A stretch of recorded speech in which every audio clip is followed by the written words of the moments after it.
मैं सरदार Ahmad RO. खरौदी DT. Kaithal तहसील गुला का रहने वाला हूँ। मैंने अपने बेटे को जर्मनी भेजने के लिए एजेंट कमलप्रीत मल्होत्रा और उसकी पत्नी अंकिता से मेरी बातचीत हुई। उसने हमें आश्वासन दिलवाया कि हम अपने बेटे को जर्मनी भेज देंगे, लेकिन उन्होंने हमें डॉक्यूमेंट पासपोर्ट वगैरह ले लिए और हमें बोले कि कुछ दिन पढ़ने के बाद बोले कि आपके बेटे का वीज़ा आ गया है, आप पैसे डलवा दें। तो हमने उनके अकाउंट में 4 लाख रुपए की आरटीजीएस कर दी। और उसके बाद जब हम वहाँ गए ऑफिस में, तो हमें रसिया का वीज़ा हमारे हाथ में दे दिया और बोला कि हमने कहा कि आपने ये रसिया का वीज़ा क्यों लगवाया, हमारी बात तो आपके साथ जो एग्रीमेंट था वो जर्मन के लिए हुआ था। लेकिन एजेंट हमें कहने लगा कि आप को पहले रसिया भेज देंगे, यहाँ से जर्मन के वीज़ा नहीं मिला, लेकिन उसके बावजूद हम आपको रसिया से सीधा जर्मन भेज देंगे। तो हम उनके बातों पर राज़ी हो गए सर। तो उसके बाद सेम डे 12/8 को लड़का दिल्ली से फ़्लाइट हुई, वो रसिया पहुंचा दिया।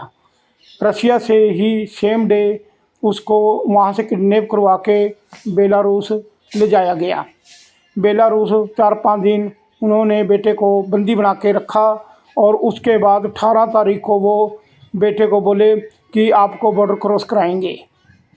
तो बेटा को वो टैक्सी में जंगल में ले गए, जो कि मिन्स्क शहर से 400-500 किलोमीटर की दूरी पर था, जहाँ की पोलैंड का बॉर्डर लगता था। लेकिन हमने एजेंट को भी बताया कि हमारी तो बेलारूस से की कोई बात ही नहीं थी आपके साथ, आपने ऐसा मेरे बेटे के साथ क्यों किया, जंगल में क्यों फंसाया हमारे बेटे को। तो वो कहने लगा कि यहाँ से वीज़ा, रसिया से भी वीज़ा नहीं लगा।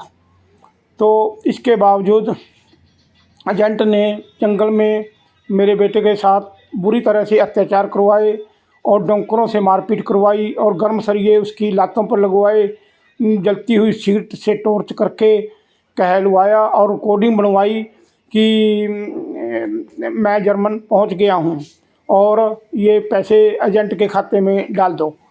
तो मेरे बेटे के कहने से मैंने एजेंट के खाते में 4 लाख रुपये, 21,000 रुपया एक और 4 लाख रुपया आरटीजीएस के ज़रिए और 29,000 रुपया कैश एजेंट को दे दिया। लेकिन कुछ जब 29 तारीख को उनके अकाउंट में पैसे चले गए, तो एजेंट ने मेरे बेटे को वहाँ उनको दूसरे ग्रुप में रखने लग गए और अकेला ही उसको जंगल में छोड़ दिया। तो इस करके एजेंट ने मेरे बेटे के साथ बहुत बुरा दुर्व्यवहार किया। हम तो कहते हैं कि उन दोनों मालिक तिमी को बहुत कड़ी से कड़ी सज़ा मिलनी चाहिए और मुझे इंसाफ मिलना चाहिए। और हमारे जो पैसे 10-12 लाख रुपए का इसने नुकसान किया है, तो हमें अपने पैसे वापस मिलने चाहिए। तो हमारी यही सरकार से दरख्वास्त है।